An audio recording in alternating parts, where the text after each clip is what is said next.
आज भले ही उत्तर प्रदेश की तस्वीर बदल रही हो, लेकिन एक वक्त था जब उत्तर प्रदेश अपनी रंगबाजी के लिए जाना जाता था।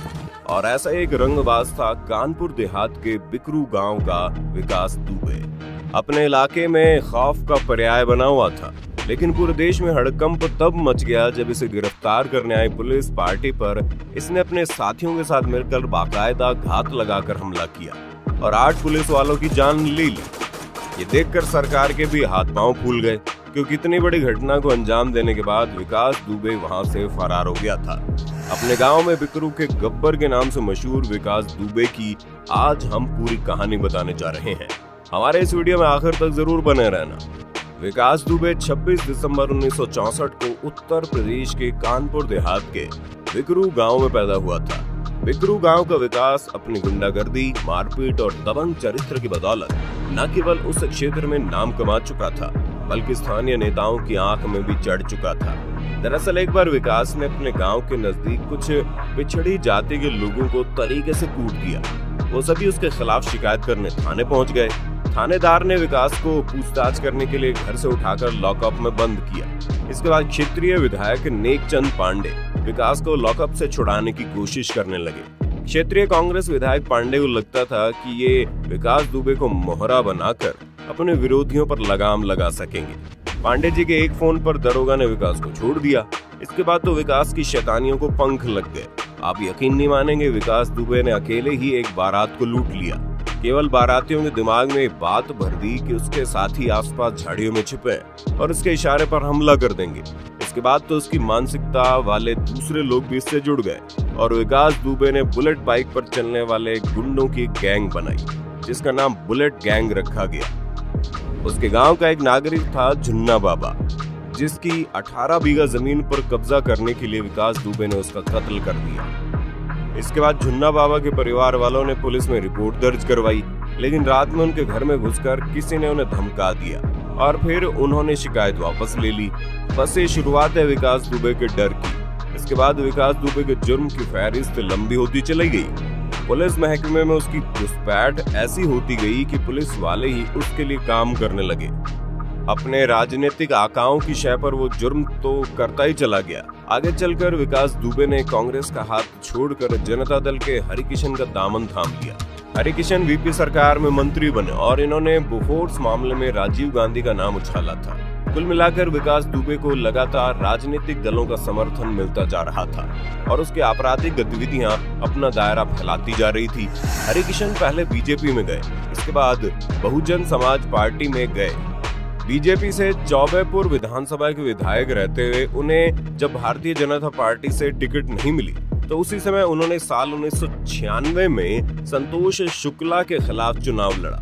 दरअसल संतोष शुक्ला ने ही उन्हें बीजेपी से टिकट नहीं मिलने दी थी। फिर भी इस चुनाव में वो 1200 वोटों से जीत गए। इसके बाद विकास ने उनकी जीत का जुलूस निकाला। इस जुलूस में दोनों पक्षों में लड़ाई हुई और विकास दुबे ने संतोष शुक्ला के भाई लल्लन वाजपेयी को पीट दिया। इसके बाद लल्लन वाजपेयी अपने भाई के समर्थन से जिला पंचायत अध्यक्ष बने। लल्लन वाजपेयी ने भी अवैध वसूली का अभियान शुरू कर दिया। दोनों का एरिया एक ही था, लिहाजा इसके साथ विकास दुबे का टकराव भी शुरू हो गया। विकास दुबे को साल 1999 में रिलीज हुई फिल्म अर्जुन पंडित इतने पसंद आई कि वो लगभग 100 बार उसे देख चुका था। लोगों ने उसका नाम ही पंडित रख दिया। फिल्म के सीन के अकॉर्डिंग की ही उसकी लव स्टोरी भी थी। उसने अपने साथी गैंगस्टर राजू निगम की बहन ऋचा से नैन मटक्का किया, क्योंकि वो उसके घर आता जाता था। इसके बाद उसने राजू की बहन को बंदूक के दम पर उसके घर से अगवा कर लिया और फिर उसी से शादी कर ली। 1997 में राजू निगम ने विकास को हमेशा के लिए छोड़ दिया। विकास दुबे की क्रूरता की कहानी यहीं पर खत्म नहीं हुई। उसने अपने प्रिंसिपल को भी नहीं छोड़ा, जिसने उसे पढ़ाया था। सिद्धेश्वर पांडे की जमीन हथियाने के लिए उसने उन्हें गोली मार दी। विकास दुबे पर सिवली पुलिस ने एफआईआर दर्ज की और अदालत में केस चला।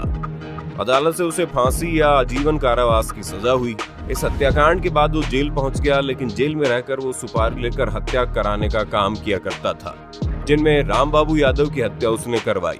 उसने शिवराजपुर जिला पंचायत का चुनाव भी जेल में रहते हुए लड़ा था और उसे जीतकर लगातार उस सीट पर 15 साल तक अपनी कुर्सी बचाए रखी।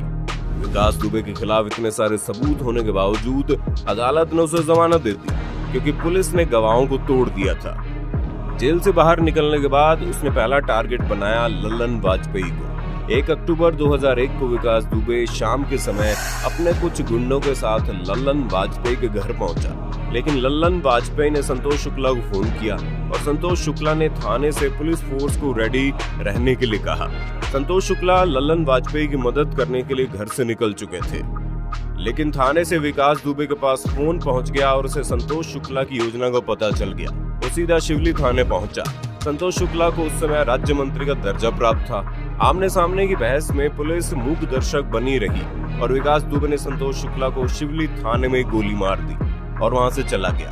हैरानी की बात यह रही कि इसके बाद भी पुलिस का कोई भी कर्मचारी विकास दुबे के खिलाफ गवाही देने के लिए तैयार नहीं हुआ। इस घटना के बाद बहुजन समाज पार्टी की बहुत किरकिरी हुई और उसने आधिकारिक रूप से विकास दुबे को पार्टी से निकाल दिया। लेकिन जब 2002 में विकास दुबे ने आत्मसमर्पण किया तो बहुजन समाज पार्टी के कई समर्थक उसके साथ थे। कोर्ट में केस चला, पुलिस को भी पार्टी बनाया गया, लेकिन इसके बावजूद विकास दुबे के खिलाफ कोई गवाह नहीं मिला और अदालत ने भी इस मामले में उसे बाइज्जत बरी कर दिया। विकास दुबे का आतंक इतना था कि उसके गांव में उसका गुणगान किए बिना कोई कुएं से पानी नहीं ले जा सकता था। एक 10 साल के बच्चे ने ऐसी गलती की जिसका खामियाजा उसे पेड़ से उल्टा लटक कर भुगतना पड़ा। साल 2006 तक विकास दुबे ने ड्रग्स की तस्करी भी शुरू की, लेकिन वो माल के साथ पकड़ा गया। हालांकि उसे मेडिकल ग्राउंड पर जमानत मिल गई। आगे उसके अपराधों का सिलसिला लगातार जारी रहा।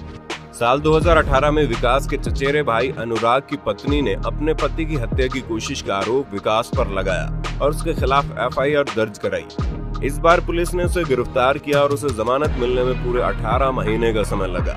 पुलिस का विकास पर नियंत्रण करने का मंसूबा धरागधरा रह गया। इसके बाद विकास के साले राहुल तिवारी ने उसके खिलाफ रिपोर्ट लिखाई कि विकास उसकी जमीन हथियाना चाहता है। इसी के चलते विकास ने उसके साथ मारपीट की और अपहरण करने की कोशिश की।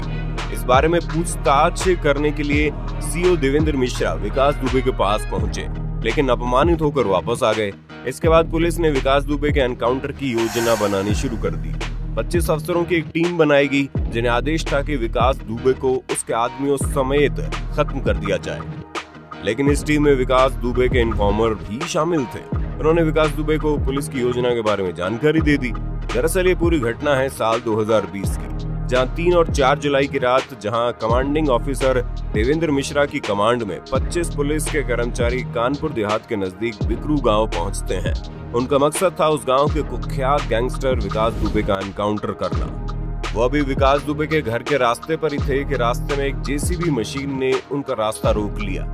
लेकिन यही वो जगह थी जहां विकास दुबे और उसके साथी अपनी अपनी बंदूकों के साथ पुलिस पार्टी का हमला करने के लिए आए थे।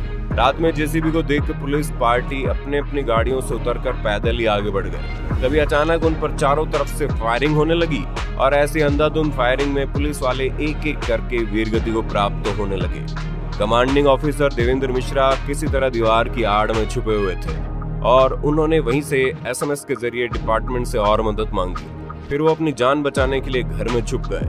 लेकिन विकास दुबे देवेंद्र मिश्रा से खुन्नस खाया हुआ था, क्योंकि वो उसे लंगड़ा पुकारते थे। बस यही बात उसके दिल को लग गई और उसने पुलिस के कमांडिंग ऑफिसर को भी शहीद कर दिया। उसे यकीन था कि राजनीति की गद्दी पर बैठे उसके आका उसे बचा लेंगे। बस इसी गुमान में वो मौकाए वारदात से भाग गया। पर विकास दुबे शायद ही भूल गया था कि उस समय मुख्यमंत्री की गद्दी पर योगी आदित्यनाथ बैठे थे, जो उत्तर प्रदेश के अपराधियों को चुन चुन कर उनके अंजाम तक पहुंचाने का संकल्प लिए हुए थे। पुलिस का एक्शन चालू हो गया। 3 जुलाई को विकास दुबे के चचेरे भाई अतुल दुबे और प्रेम प्रकाश पांडे को पुलिस ने एनकाउंटर में मार दिया। 8 जुलाई को अमर दुबे विकास दुबे का भतीजा और बॉडीगार्ड हमीरपुर में मारा गया। 9 जुलाई को इटावा में प्रवीण दुबे को पुलिस ने मार दिया। दुबे के 17 वर्षीय रिश्तेदार प्रभात मिश्रा को पुलिस ने हिरासत से भागते हुए गोली मार दी। लेकिन विकास दुबे फरार था और पुलिस पूरे देश में उसकी तलाश कर रही थी। पुलिस डिपार्टमेंट में मौजूद उसके इन्फॉर्मर चौबेपुर थाने के SHO विनय तिवारी और बिकरू गांव के बीट प्रभारी SI KK शर्मा को गिरफ्तार किया गया। फिर उनसे पूछताछ की गई। विकास दुबे के रहस्य खुलते चले गए। विकास दुबे लगातार भाग रहा था और भागते भागते उसे कोई सुरक्षित ठिकाना नहीं मिल रहा था। वो मध्य प्रदेश के उज्जैन में स्थित महाकालेश्वर मंदिर में भगवान शिव के दर्शन करने पहुंचा और उसने वहीं आत्मसमर्पण करने का निर्णय भी लिया। विकास दुबे की तस्वीरें मीडिया और सोशल मीडिया पर बहुत तेजी से सर्कुलेट हो रही थी। मंदिर के बाहर एक फूल वाले ने विकास दुबे को पहचान लिया और पुलिस को सूचित कर दिया। इसके बाद उज्जैन पुलिस और एसटीएफ ने कंबाइंड ऑपरेशन में विकास दुबे को गिरफ्तार कर लिया। गिरफ्तार होते वक्त विकास दुबे तेज आवाज में चिल्ला रहा था कि मैं हूँ विकास दुबे कानपुर वाला। दरअसल वो मीडिया को बताना चाहता था कि उसे पुलिस ने जिंदा पकड़ा है। इसके बाद 700 किलोमीटर दूर से यूपी पुलिस का दस्ता उज्जैन के लिए रवाना हुआ। उज्जैन की पुलिस ने विकास दुबे को यूपी पुलिस के हैंडओवर कर दिया और यूपी पुलिस उसे अपनी गाड़ी में लेकर कानपुर उत्तर प्रदेश की तरफ रवाना हुई। पूछताछ के दौरान विकास ने डींगे हाँकते हुए कहा कि उसके मंत्रियों नेताओं से अच्छे संबंध है। अगली सुबह पूरी दुनिया हैरान रह गई जब न्यूज चैनल में खबर चलने लगी कि विकास दुबे एनकाउंटर में मारा गया। यूपी पुलिस ने बताया कि बारिश की वजह से सड़क पर नमी थी और अचानक सड़क पर मवेशी आ गए, जिन्हें बचाने के चक्कर में विकास दुबे की गाड़ी पलट गई और इसका फायदा उठाकर विकास दुबे ने पुलिस की पिस्टल छीनकर पुलिस पर गोली चलाते हुए भागने की कोशिश की। बचाव में पुलिस ने गोली चलाई और उस गोलीमारी में विकास दुबे मारा गया। लेकिन जानकारों का कहना है कि साल 2006 में जब विकास दुबे का एक्सीडेंट हुआ था, उसी समय से उसे रीढ़ की हड्डी की समस्या थी। वो भाग नहीं सकता था क्योंकि वो लंगड़ा कर चलता था। विकास दुबे की मौत के बाद जहां उसके पीड़ितों ने राहत की सांस ली, वहीं कुछ लोगों ने इसका फायदा उठाने की कोशिश की। वैसे आपको क्या लगता है, विकास दुबे के एनकाउंटर में पुलिस की थ्योरी सही है या गलत? हमें अपना जवाब कमेंट बॉक्स में बताना। फिर मिलेंगे नए वीडियो में, तब तक के लिए जय हिंद, जय भारत, वंदे मातरम।